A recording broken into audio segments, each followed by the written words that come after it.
पहला प्रश्न सॉल्व कर चुके हैं। अब शुरू करते हैं दूसरा नंबर। इसमें दिया गया है आकृति 8.13 में tan p माइनस काट r का मान ज्ञात करना है। ठीक, सबसे पहले क्या करेंगे, देखो डायग्राम तो बना हुआ है, तो यहाँ पे क्यू आर आधार है और पी आर कर्ण है। कर्ण 13 सेंटीमीटर दिया है तथा ये लंब क्यू पी 12 सेंटीमीटर दिया है। इसमें क्यू आर आधार का मान हमको नहीं पता, तो सबसे पहले ज्ञात करेंगे पाइथागोरस प्रमेय से। ठीक, तो क्या करेंगे, कर्ण का वर्ग, कर्ण कितना दिया है 13 सेंटीमीटर, ये लिख दिए 13 का वर्ग बराबर लंब, लंब का मान 12 लिखा है तो 12 का यहाँ वर्ग लगा है तो वर्ग लगा दिए, प्लस आधार, आधार लिखा है क्यू आर, क्यू आर को ज्ञात करना है, क्यू आर वर्ग लगा है इसलिए हम वर्ग लगा दिए।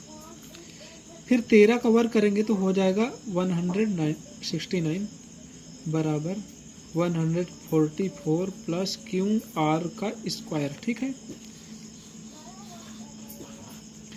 अब क्या करेंगे 169, ये देखिए प्लस में है, बराबर के इस पार भेजेंगे तो माइनस का हो जाएगा 144 बराबर क्यू आर का वर्ग। इसको घटाएंगे तो आएगा 25। 25 किसका मान है, क्यू और आर, इस पार वर्ग लगा है, बराबर के इस पार भेजेंगे तो करड़ी हो जाएगा। क्यू आर का मान निकल के आ रहा है 5 सेंटीमीटर। ये 5 सेंटीमीटर किसका मान है, ये क्यू आर का मान है। अब आते हैं सवाल में, सवाल क्या कहा है, tan p माइनस काट r का मान ज्ञात कीजिए। तो देखिए tan p की बात किया है तो p के सामने वाले भुजा को लंब कहते हैं। यदि लंब, यहाँ पे देखिए ये चित्र में आधार दिया गया क्यू आर, लेकिन जब p की बात होगी तो p के सामने वाला लंब कहलाएगा, क्यू आर जो है लंब। यदि ये सामने वाला लंब है तो आधार क्या होगा 12, तो tan थीटा बराबर होता है लंब बटे आधार। यहाँ पे लिखेंगे tan p बराबर होगा आधार, देखिए आधार क्यू आर है लेकिन p के सामने वाले भुजा को लंब कहेंगे। तो यहाँ पे लंब ये अभी आया है 5 सेंटीमीटर, तो यहाँ पे लिखेंगे 5/12। ठीक है, अब यहाँ पे काट r, r के सामने वाला लंब ये तो सीधा सीधा है, तो यहाँ पे लिखेंगे काट r होता है आधार बटे लंब। तो आधार इसमें दिया गया है कितना 5 और लंब कितना दिया गया है 12 सेंटीमीटर, तो ये लिख दिए 12। अब सवाल में लिखा है tan p माइनस काट r, तो यहाँ लिखेंगे tan p माइनस काट r बराबर tan p का मान अभी निकाल के निकला है 5/12 माइनस और काट r का मान निकला है 5/12। देखिए एक प्लस में एक माइनस में दिखाई दे रहा है, दोनों कट के क्या आएगा 0।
अब सॉल्व करते हैं 4 नंबर क्वेश्चंस।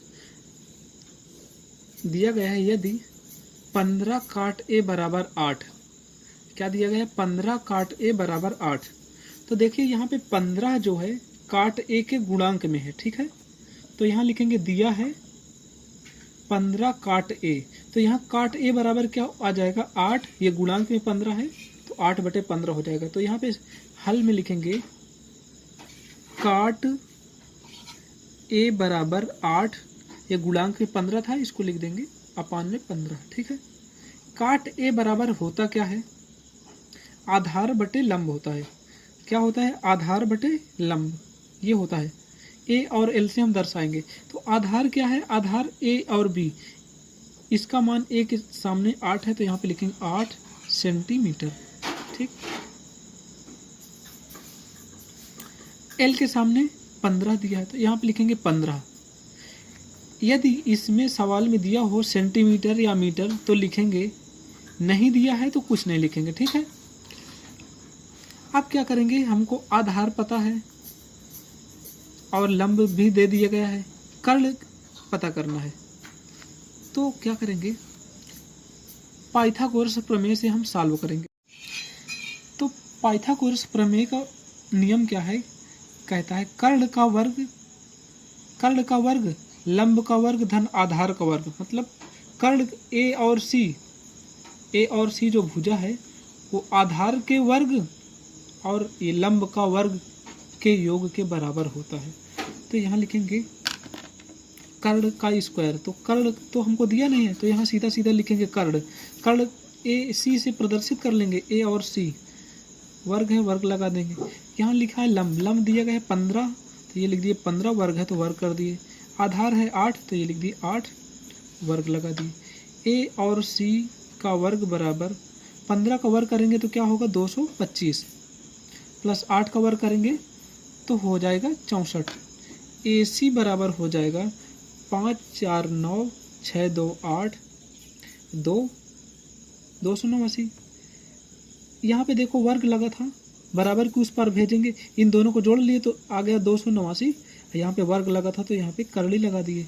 तो यहाँ पे ए और सी का मान क्या आया, ए सी का मान क्या आया, ए सी क्या आया है 17, ठीक है। ए और सी, ए सी मतलब कर्ण आ गया 17। हमको ज्ञात क्या करना था, देखिए ज्ञात करना था साइन ए और सेक ए, ठीक। तो यहाँ लिखेंगे साइन ए बराबर लंब बटे कर्ण तथा सेक ए बराबर होता है कर्ण बटे आधार। अब इस चित्र में दिया गया है लंब क्या है 15 दिया गया है तो लिखेंगे 15, और कर्ण दिया गया है, कर्ण कितना दिया गया है 17, ये लिख दिए 17। फिर सेक ए दिया गया है कर्ण, पहले कर्ण लिखेंगे 17 बटे आधार दिया गया है 8। अब सॉल्व करते हैं 5वां नंबर।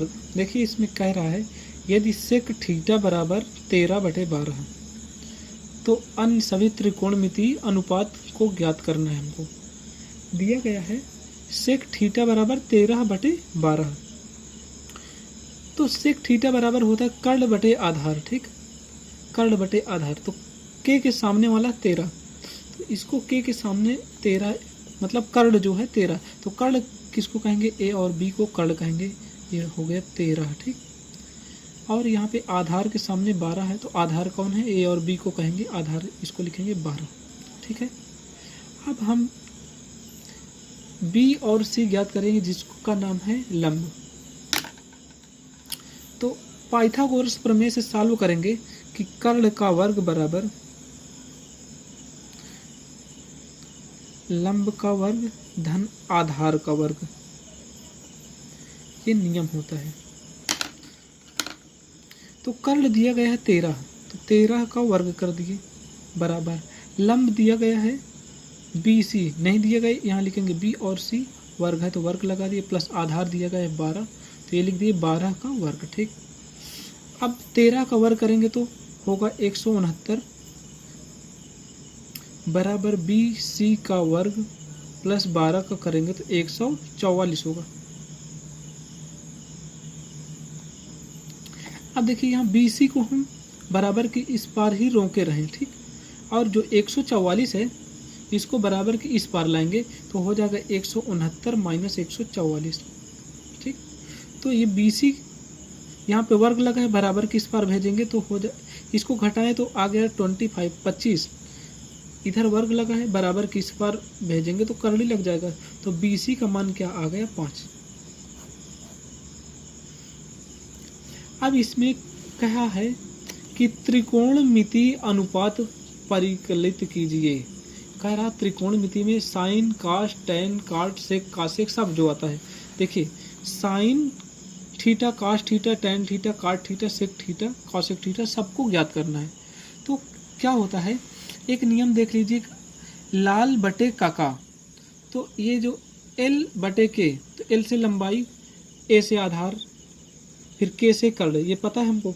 तो देखिए यहाँ पे लिखा है पहले स्थान पे लंब बटे कर्ल, लंब बटे कर्ल को क्या करेंगे, यहाँ पे साइन के सामने लिखेंगे, ये देखिए लंब बटे कर्ल लिख दिए। अब दूसरे स्थान पे क्या आता है, आधार बटे कर्ल, दूसरे स्थान पे यहाँ आता है कास, यहाँ लिखेंगे आधार बटे कर्ल। फिर तीसरे स्थान पे आता है टैन, ठीक, टैन, तो टैन लंब बटे आधार, तो यहाँ पे लिख देंगे टैन के सामने लंब बटे आधार, ठीक है। अब यहाँ पे देखिए आता है चौथे नंबर, पहले तीसरे नंबर लंब बटे आधार, यहाँ से क्या होता है उल्टा जाता है, आधार बटे लंब, तो यहाँ पे लिखेंगे आधार बटे लंब। अब होगा सेक थीटा, सेक थीटा में क्या है, कर्ण बटे आधार, तो ये लिख दिए कर्ण बटे आधार। और कौशिक थीटा बराबर होता है कर्ण बटे लंब, ये लिख दिए कर्ण बटे लंब। अब हम चित्र से इसको रखते जाएंगे। देखिए अभी लंब का मान निकाले हैं BC बराबर 5, ठीक, तो साइन थीटा लंब, अब इस चित्र में देखें लंब कहाँ है, ये 5 है, ठीक, तो क्या करेंगे, यहाँ लिखेंगे 5, कर्ण, कर्ण का मान क्या है 13, ये लिख दिए 13। फिर काश थीटा, काश थीटा आधार बटे कर्ण, आधार का मान है 12 और कर्ण का मान है 13। फिर आ रहा है टैन थीटा, टैन थीटा का फार्मूला होता है लंब बटे आधार, तो लंब इसमें दिया गया है 5 और आधार क्या दिया गया है 12, तो यहाँ लिखेंगे 5 बटे 12। फिर यहाँ पे काट थीटा, काट थीटा बराबर होता है आधार बटे लंब, तो आधार में क्या दिया गया है 5, लंब आधार में दिया गया है 12 और लंब क्या दिया गया है 5, तो यहाँ पे आधार के सामने लिखेंगे 12 बटे 5। फिर क्या आ रहा है सेक थीटा बराबर कर्ण बटे आधार, कर्ण कितना दिया गया है यहाँ पे 13 बटे आधार कितना है 12। फिर आएगा कौशिक, कौशिक थीटा बराबर होता है कर्ण बटे लंब, कर्ण दिया गया है 13 और लंब दिया गया है 5। अब हम